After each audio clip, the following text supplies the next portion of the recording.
Hi guys, and welcome back to another DrAce video, and today we're going to be playing MotoGP 22, and today we're going to be using Enea Bastianini, our most recent winner in MotoGP, right here in the French GP of Le Mans. Now I will tell you, this one is going to be on 120% AI difficulty, but unfortunately the AI seemed to be lacking in the sense of speed here in the French GP, so we're going to try and do what we can, and we're going to leave the power setting at 2.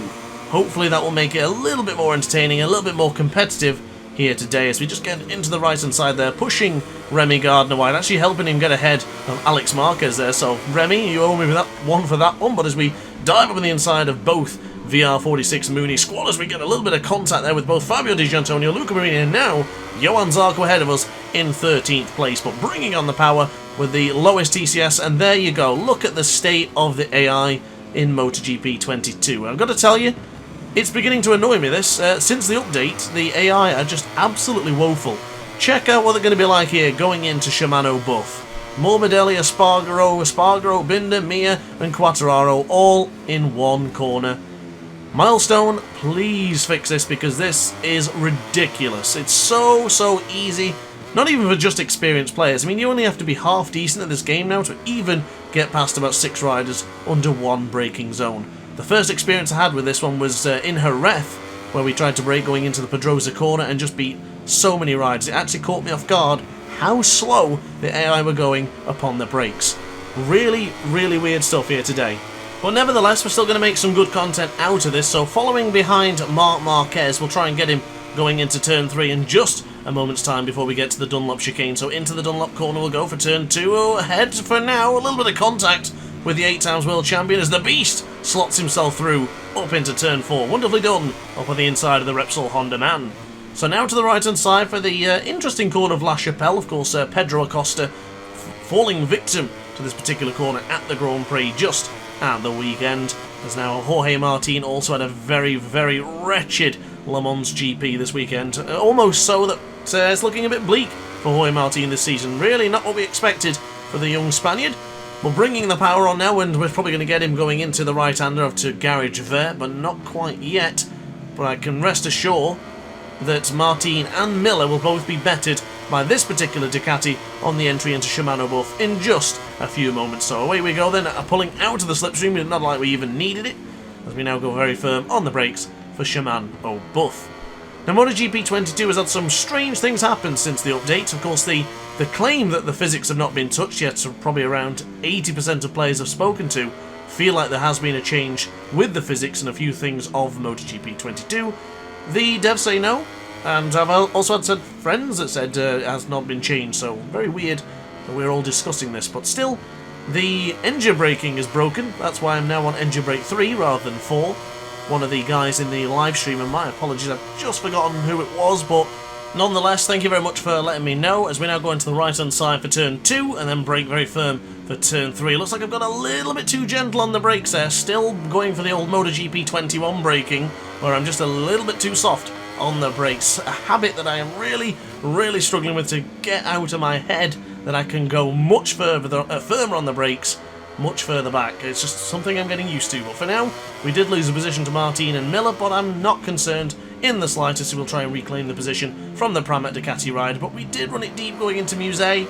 We have given up the position, probably just to get it back going into Garage Vert in just a moment's time. So power setting 2 is what we will need for now. I don't think we'll be needing power setting 3, but if we need it, I'll use it. But for now, I don't think so.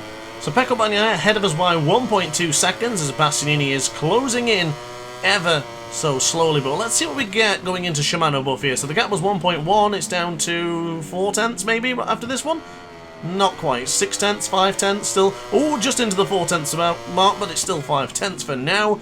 As we now close into the S blurs, the blue S's, we are really closing in rapidly on the current race leader, of course, Pecco Bagnaia. Now, something I wanted to mention as well is I've dropped the TCS down to 1 now, which is effectively turning traction control off. Now, in MotoGP 21, I really couldn't handle traction control being at 1, but this game doesn't seem to be too bad.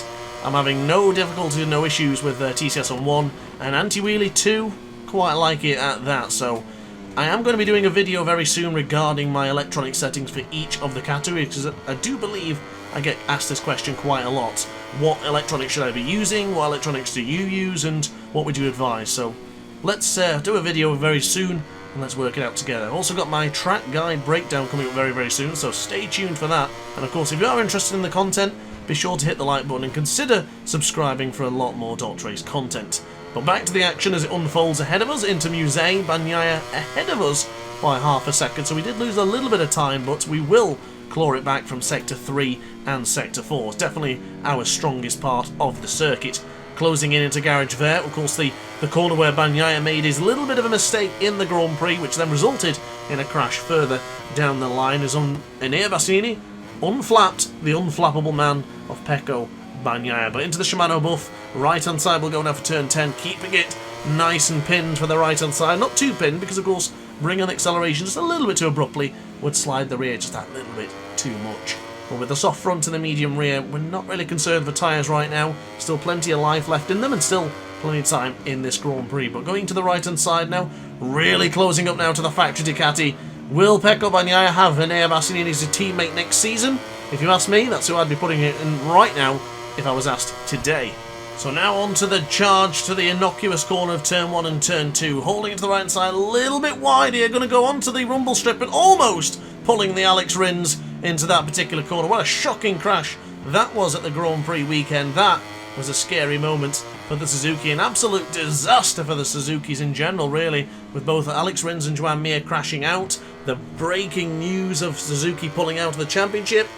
Just an awful weekend for Suzuki entirely. But for now, still charging behind Pecco Bagnaia. I don't think I'm putting in my best lap times right now. I don't think I've really got the rhythm going with this particular Ducati. The GP21 up against the GP22. You still feel like the GP21 is actually the better bike out of the two, but Bagnaia so far actually making this one interesting. The power setting 2 was certainly the right choice for this video.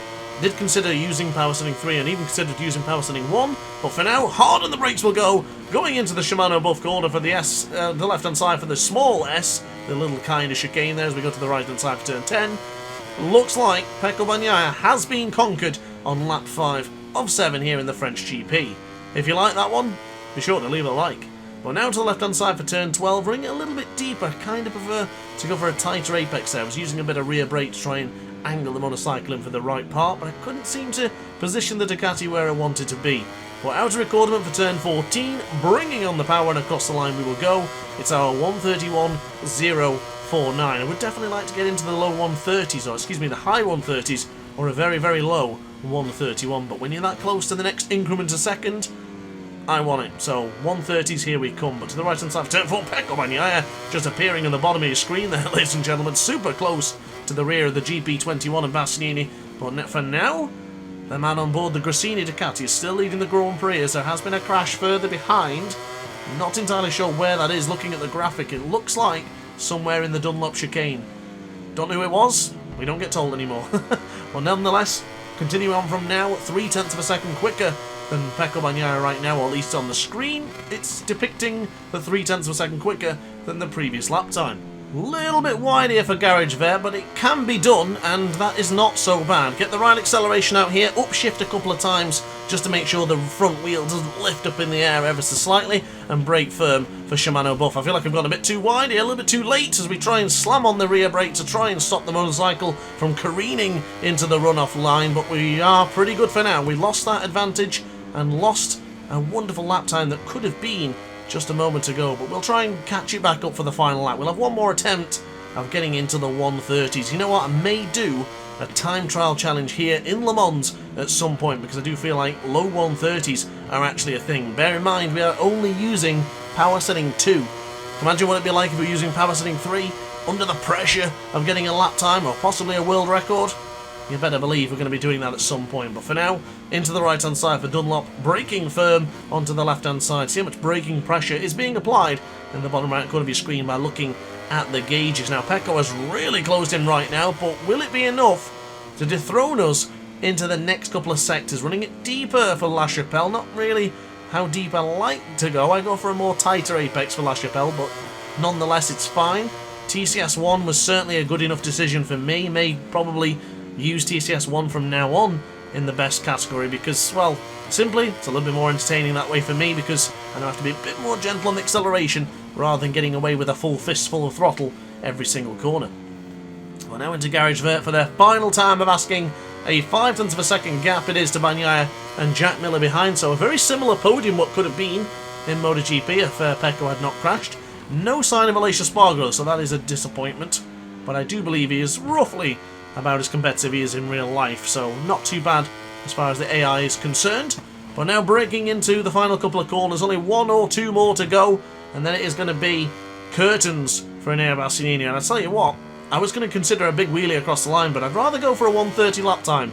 So I think I'm going to go into turn 13 and now into record mode for 14 for the final time of asking, and hopefully a 1:30 lap beckons the beast. Enea Bastianini wins here in the French GP, just ahead of Pecco Bagnaia and Jack Miller.